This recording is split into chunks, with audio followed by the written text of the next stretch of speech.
Minutos eu já estou aqui com o meu magnífico Vando Douglas, meu amigo. Ah, tu viu meu Instagram? Ah, vi, lindo, brilhantino, essa joia linda que você está aí nos seus peitos, da mundiada. Vi você falando do Biriti. Ah, minha filha, a gente do já nosso isopor do Pará. Ai, olha. Não, mas você sabe que essa... Primeiramente, bom dia, meu amigo. Dia, good É tanta morning. fofoca que a gente precisa, né, atualizar. A gente precisa marcar um café. Ai, precisa, de verdade. Deixa eu contar um negócio pra vocês. Deve ter umas 3 semanas, mais ou menos, estava me preparando para ir para aquela semana lá em Belém, do Sírio, e eu fui comprar um tênis. Eita. E aí precisava comprar um tênis, aquela coisa toda. Entrei numa determinada loja no shopping, uma loja ótima, e aqui não é uma crítica à loja, tá, gente? É só para você entender a diferença de conceito.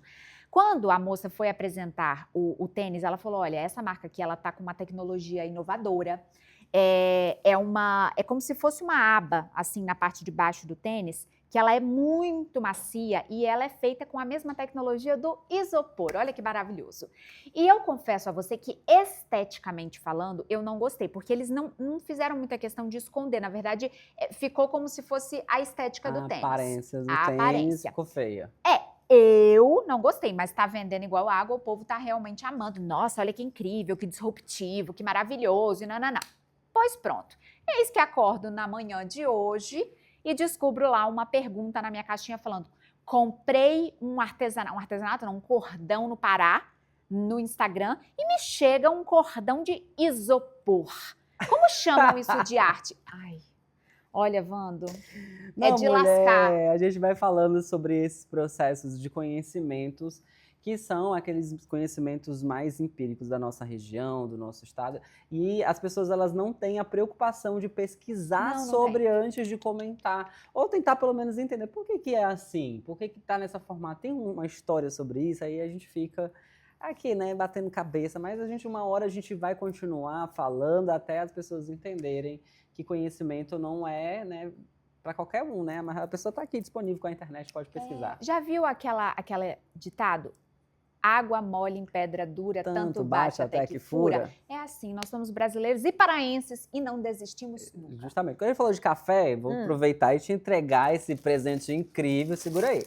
É tudo rosa, gente! Dona Jaque Mariano mandou de presente para você. Gente. Tomei um cafezinho com ela lá. Ela da Jaque Mariano, ela é maravilhosa. Incrível, eu amo a Jaque. Uma história maravilhosa. Ela tá com a 3ª unidade, agora ela tem em Canaã dos Carajás. E aí ela falou assim, a gente fez um combo aí do Outubro Rosa e montou um rosa que mandou de presente pra você. Ele convidou pra tomar um cafezinho com ela lá, qualquer hora dessa, viu? Ai, gente, olha, eu amo. Você sabe que a primeira doceria, aliás, a primeira doceria não, a primeira experiência de doces que eu tive aqui em Parauapebas foi na Jaque Mariano. Quando eu cheguei aqui, eu acho que eu nunca contei isso pra ela, mas foi muito engraçado, porque eu morava lá em Cidade Jardim, e eu não sei se ela tinha inaugurado há pouco tempo lá, era um domingo, perto da eleição, porque eu cheguei aqui, era ano de eleição presidencial, então a cidade estava uma bagunça, estava um furdunço, estava tendo manifestação para lá e para cá, de um lado e do outro. Eu e meu marido mais perdido que sem tiroteio, naquela coisa assim, e agora o que a gente faz da nossa vida?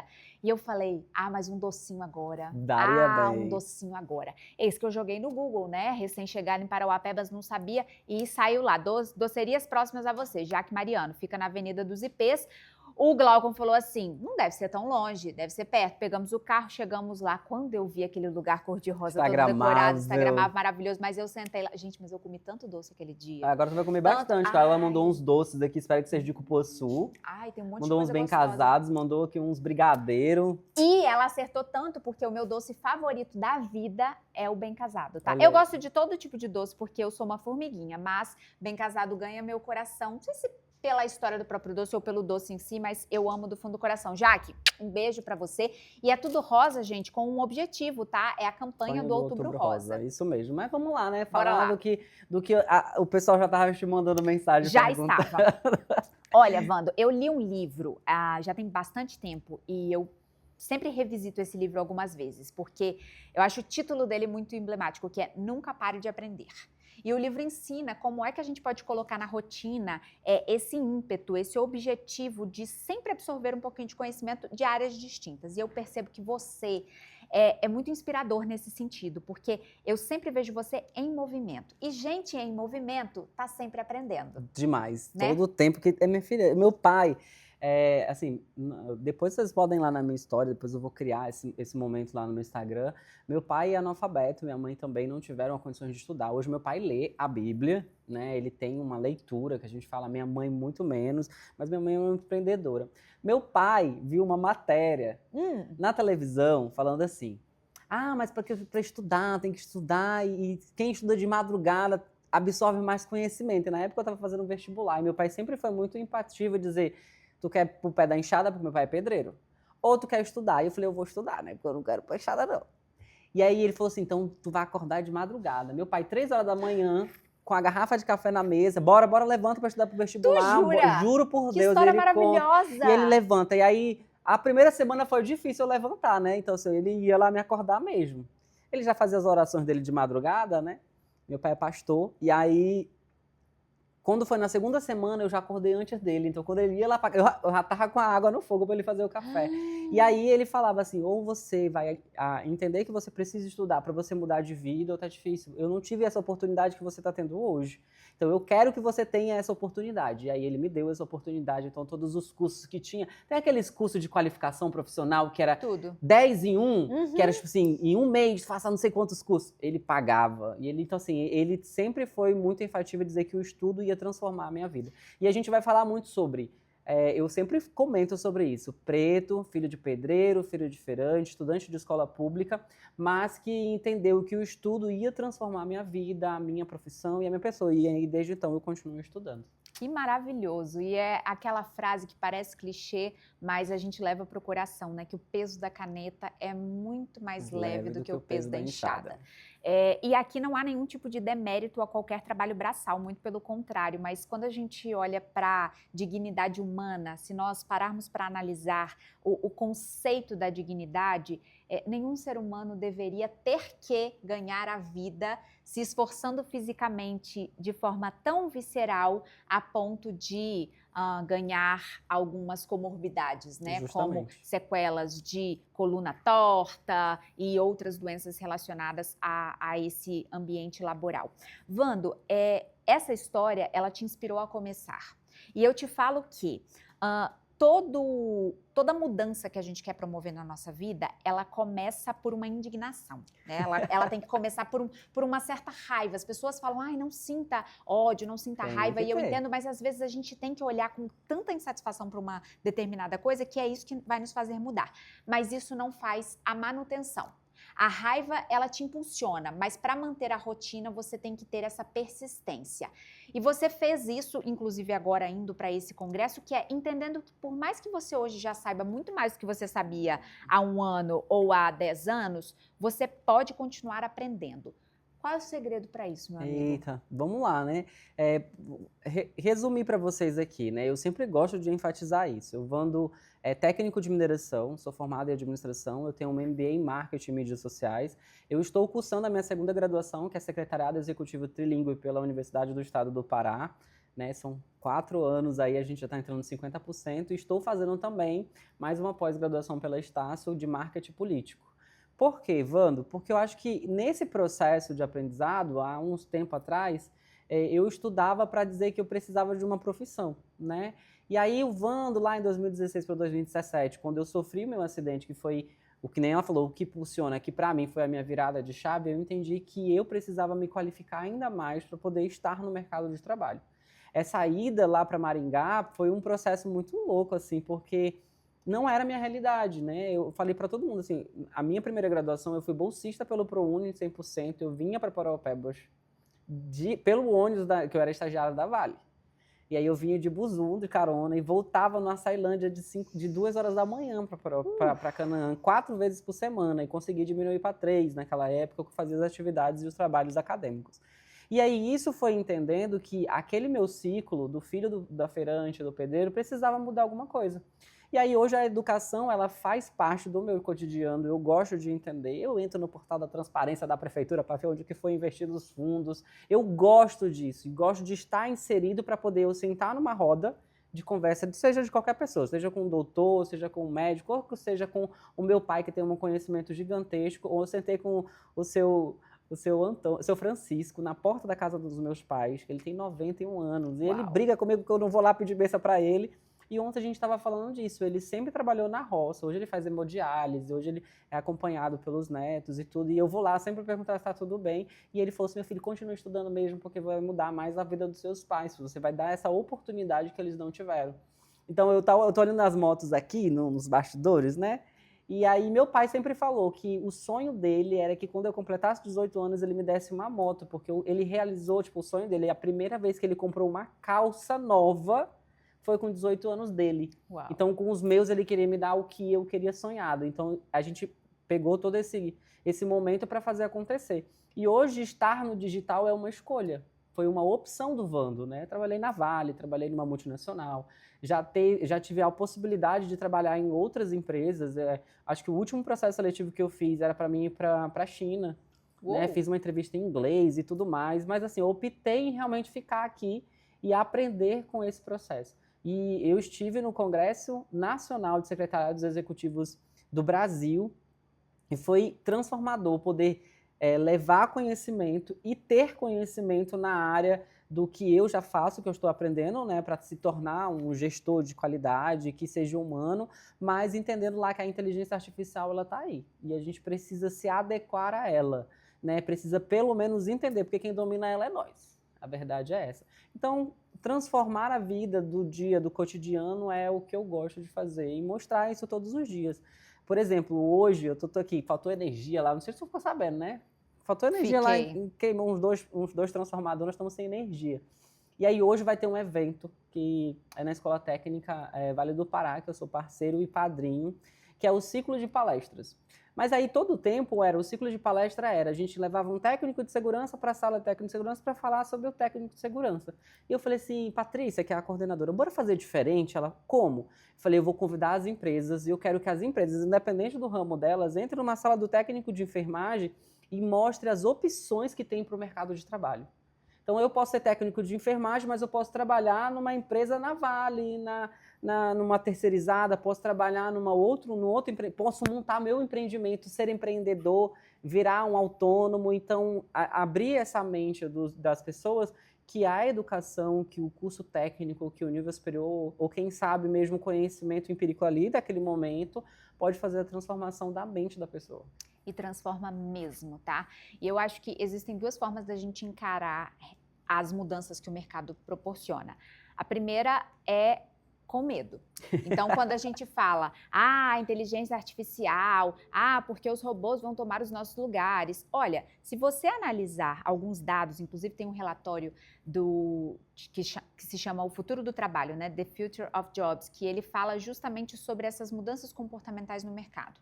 E fala sobre o quanto que a inteligência artificial está tirando vagas do mercado. Nós recebemos um entrevistado aqui há um tempo que veio pelo Sebrae e ele falava que mais ou menos 70% dos cargos que a gente conhece hoje vão ser minimamente transformados em função da inteligência artificial.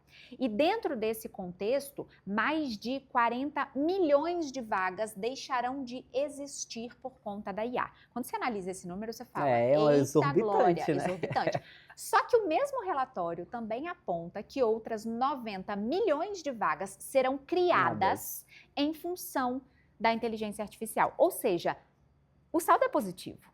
Só que depende da forma como você vai encarar esta realidade, este número. O dado, ele não precisa ser fake. Às vezes, para enviesar um sentimento na população, determinadas empresas, negócios, colocam ali para te amedrontar. Colocar não funciona. E aí a gente entra nessa vertente, porque eu falo para vocês. Você lembra que eu falei que eu sou técnico, né? Trabalhei na multinacional. Quando eu fiz o meu intercâmbio fora do Brasil e eu voltei, já falando inglês e tudo, eu fui contratado por uma empresa, e aí quando eles fizeram a proposta, eu falei, isso não existe, é mentira. Eu sou operador do sistema que se chama Dispatch, né, que é o despacho da Modular Mining, e aí na época tinha certificação 1, 2, 3, 4 e 5. Eu já tinha certificações porque eu já tinha trabalhado na mineradora. E aí ele falou assim, olha, a gente tem um projeto que se chama Projeto dos Autônomos aqui em Carajás, você já deve ter ouvido falar, que eu fui um dos primeiros operadores do sistema do Projeto dos Autônomos. Então eu fui para Belo Horizonte para fazer treinamento com os especialistas todos em inglês para operar um caminhão fora de estrada sem operador. Uau! E aí eu operava um sistema que comandava todo o caminhão. E eu falei, meu Deus, existe esse negócio?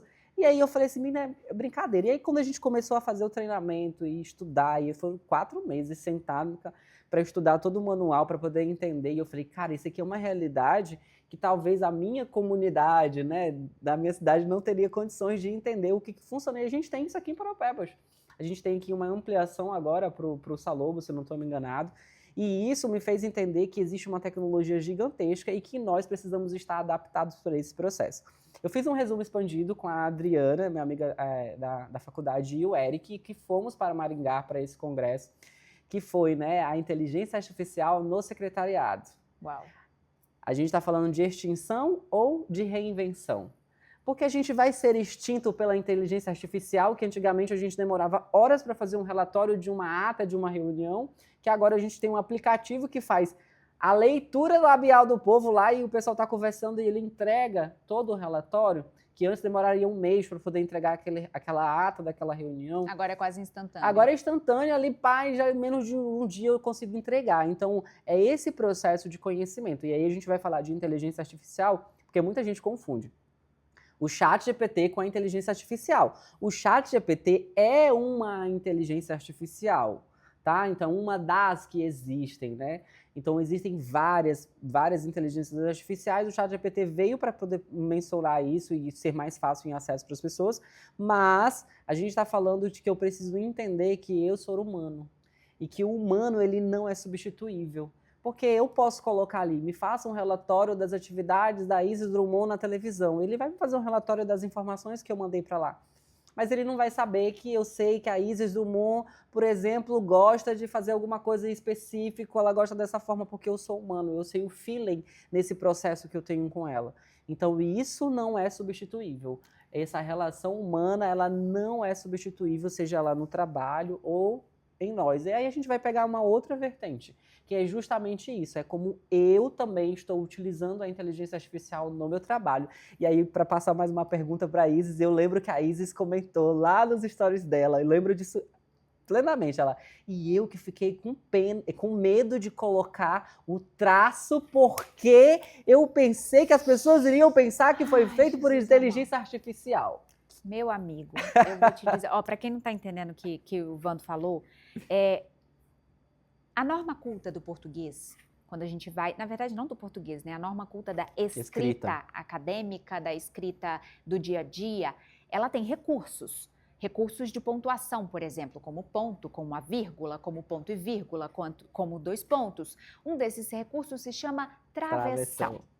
Esse travessão, ele é muito visto nos livros de literatura. Então, quando a gente estuda literatura avançada, a gente tem acesso a essa escrita que eu particularmente acho muito charmosa. Que vem dos poemas, né? Os a poemas, fala do fulano é muito legal. Exato. Eu amo o travessão. Ele pode ser usado tanto para mostrar uma fala, então eu estou aqui escrevendo um texto, contando uma narração e de repente eu vou inserir uma fala do Vando. Eu sou a narradora e o Vando é um personagem ali dentro. Aí eu coloco o travessão para demarcar que ali é uma fala. Mas o travessão também pode ser utilizado para separar uma espécie de entre conceitos. Como assim? Eu estou lá escrevendo um parágrafo e eu vou abrir como se fosse um parênteses ali dentro daquele conceito. Mas na escrita, o travessão ele pode ser utilizado para separar essa ideia, como se fosse a ideia dentro da ideia, tá? Então tem o jeito certo de utilizar. Só que as pessoas normalmente não utilizam esse travessão. Eis que quando chegou a inteligência artificial no que a gente conhece hoje como ChatGPT ou como Gemini e tantos outros que existem, ele não pega o jeito coloquial de se escrever, ele pega a norma culta.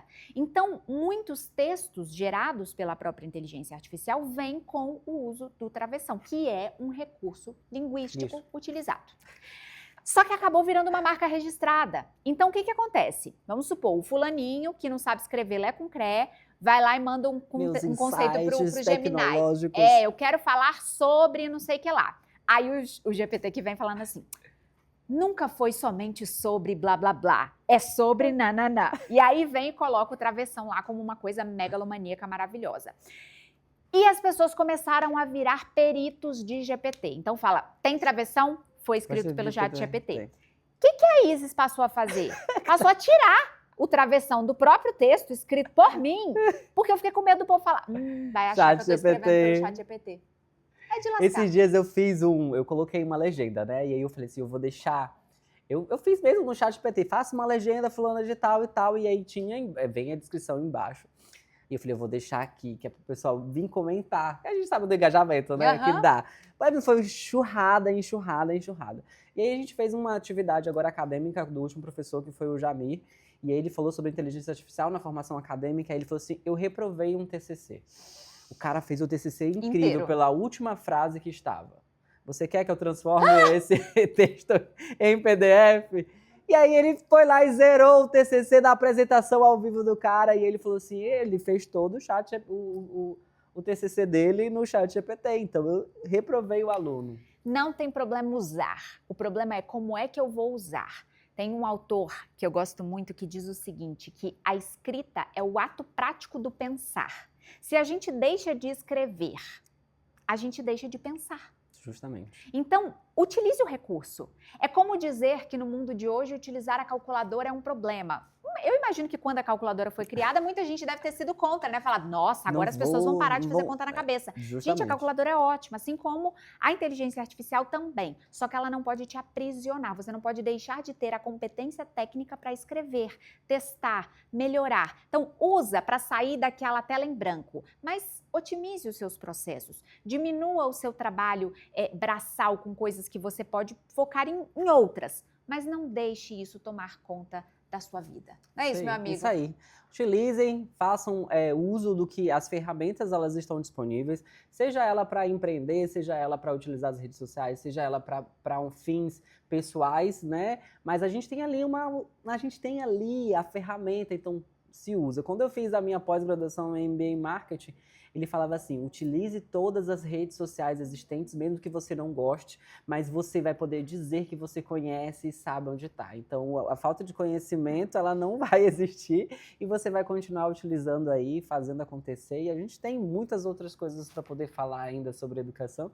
E a gente vai voltar em breve com vocês aí, né? Semana que vem estaremos aqui juntinhos novamente, porque o conhecimento transforma e ele precisa ser passado. Obrigado, meu amigo, pela generosidade novamente em vir aqui. Eu sei o esforço que é, porque você sai lá de Canaã, parece do ladinho, mas não é tão do ladinho assim. Mas eu fico muito feliz de você se dedicar tanto a esse processo e eu espero que a nossa audiência também contribua da mesma maneira, compartilhando os seus conteúdos, acessando o seu perfil, porque eu tenho certeza que você tem muito a aprender com tudo que este jovem maravilhoso compartilha por lá. Muito obrigada. E a gente continua agora, minha gente, falando sobre o projeto Reforma Brasil Empréstimo. O que é essa ideia, né? Vamos entender como é que o governo está trabalhando para ajustar todos os detalhes necessários para a garantia de um dos ideais para a dignidade humana.